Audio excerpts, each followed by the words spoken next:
اتنی عظمت والے. اور اللہ کے نبی علیہ الصلوۃ والسلام کی حدیث سن لی. آپ نے فرمایا اگر اس قبر کے بھینچنے سے کوئی بچتا تو حضرت سعد رضی اللہ عنہ وارضا بچتے. حضرت علی آئے, قبرستان میں کھڑے ہوئے, لوگوں کو نصیحت کرنے کا انداز سنیے. کہتے ہیں قبر والو, کیا میں تمہیں تمہاری حقیقت نہ بتاؤں, تمہارا حال نہ بتاؤں؟ تمہارا حال یہ ہے کہ تمہارا مال تقسیم ہو چکا ہے. تمہارا حال یہ ہے, تمہاری پچھلی چھوڑی ہوئی زندگی دنیا کا حال, تمہارا مال تقسیم ہو چکا ہے. تمہاری بیوییں عدت گزار کر نئے شوہروں سے شادی کر چکی ہیں. تمہارے گھروں کے اندر غیر لوگ آ کر آباد ہو چکے ہیں.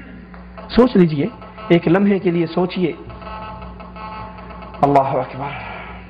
کوئی دکاندار, کوئی تاجر, کوئی بڑا, کوئی چھوٹا, چھوٹی سی دکان کا مالک بھی ہو, بازار کے اندر اس کا دکان, اس کا کھوکا ہو, اور اس کی موت ہو جائے, مر جائے, دکان پہ کاغذ لکھ دیا جاتا ہے آج ہمارے ابا جان بقضاء الہی اللہ کو پیارے ہو گئے.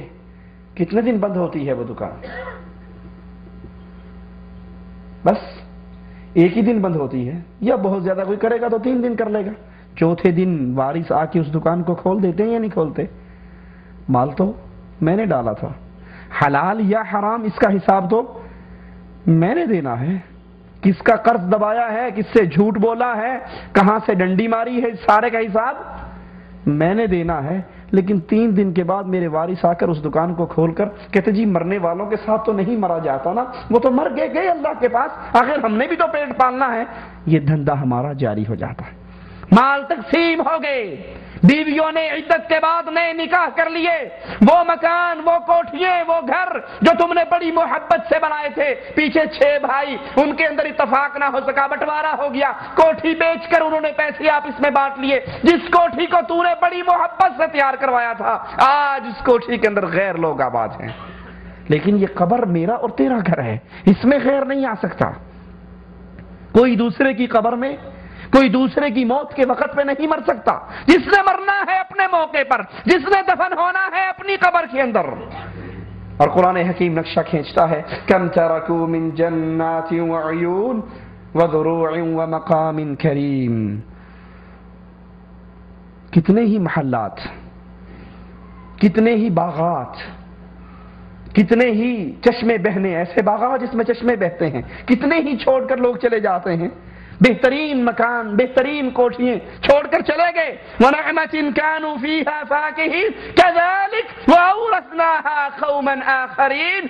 یہ دنیا والے کتنے ہی ایسے لوگ ہیں جو اپنے اپنے محلات کو, اپنے اپنے کاروبار کو, اپنی اپنی کوٹھیوں کو چھوڑ کر روانہ ہو جاتے ہیں, اور ہم ان کے اس مال و متاع کا وارث کسی اور کو بنا دیتے ہیں. یہ تو نظام ہے اللہ کا, چل رہا ہے, چلتا رہے گا. سوال پھر وہیں پر لوٹتا ہے کہ میں اور آپ اس کے لیے کیا تیاری کر رہے ہیں. مالک کے اعلان پہ غور کیجئے. افرأیت ان متعناہم سنین, اگر ہمیں سال سال کی زندگی بھی مل جائے, 60 سال, 100 سال, 70 سال, 80 سال, ثم جاءہم ما كانوا یوعدون, بالآخر وقت تو آنا ہے.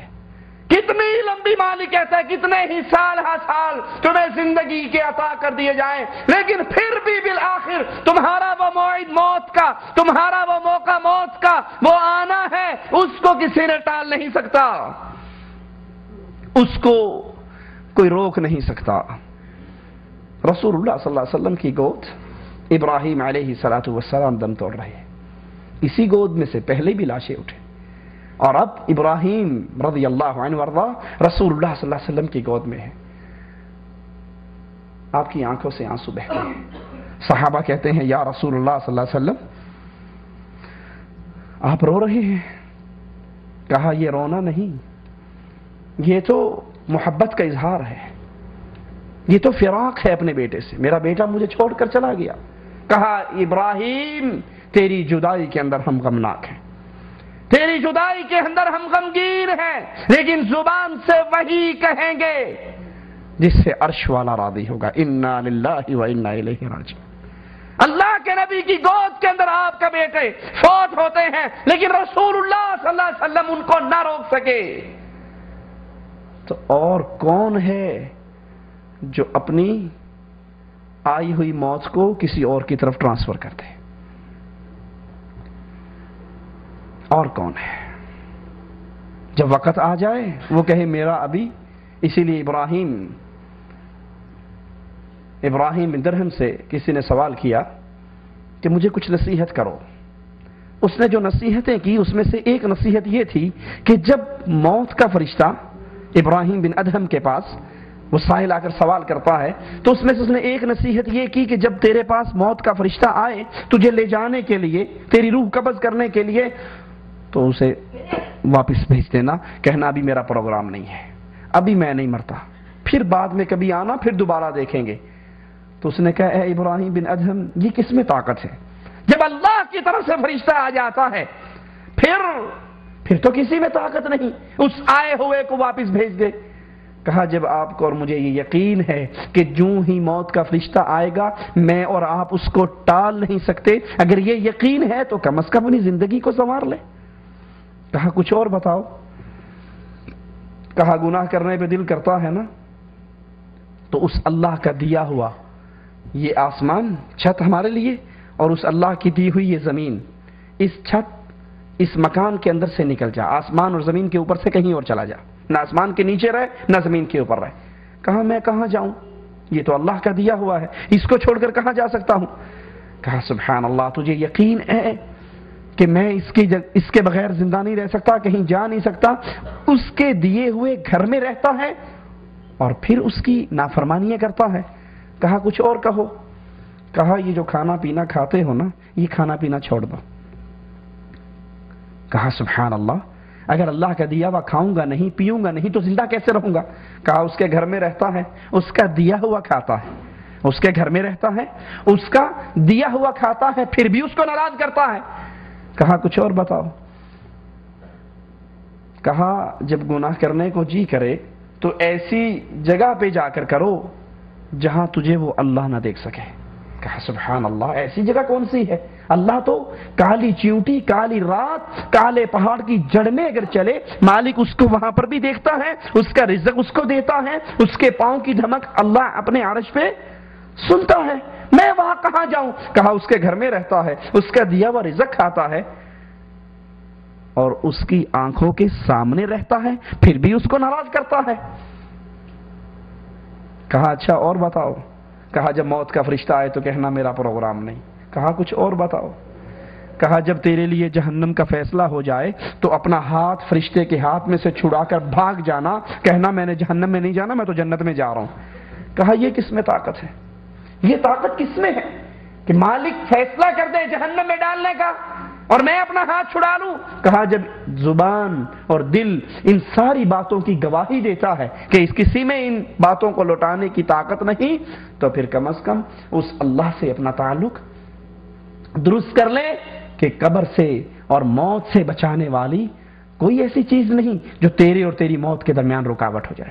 حضرت براء بن عازب روایت فرماتے ہیں کہ ہم رسول اللہ صلی اللہ علیہ وسلم کے ساتھ ایک انصاری کے جنازے کے لیے نکلے، ہم قبر کے قریب بیٹھ گئے۔ اللہ کے نبی علیہ الصلوۃ والسلام کے ہاتھ کے اندر عصا ہے، لکڑی ہے۔ آپ اپنے صحابہ سے کہتے ہیں میرے صحابہ، اس قبر کے عذاب سے اللہ کی پناہ مانگو، اس قبر کے عذاب سے اللہ کی پناہ مانگو۔ آپ روئے اور سب کو رلایا، کہا یا اخوانی لمثل ھذا فعلت، اے میرے بھائیو اس قبر کے لیے تیاری کر لو، اس قبر کے لیے اس دنیا کے اندر کچھ کر کے جاؤ، کیونکہ یہ سفر بالآخر ہونا ہے۔ اور حالت کیا ہوگی؟ جو ہی مومن بندے کا یہ آخرت کا سفر شروع ہوگا، جہاں تک اس کی نگاہ جاتی ہے حسین صورت کے اندر فرشتے آ کر بیٹھ جائیں گے، جہاں تک اس کی نگاہ جاتی ہے۔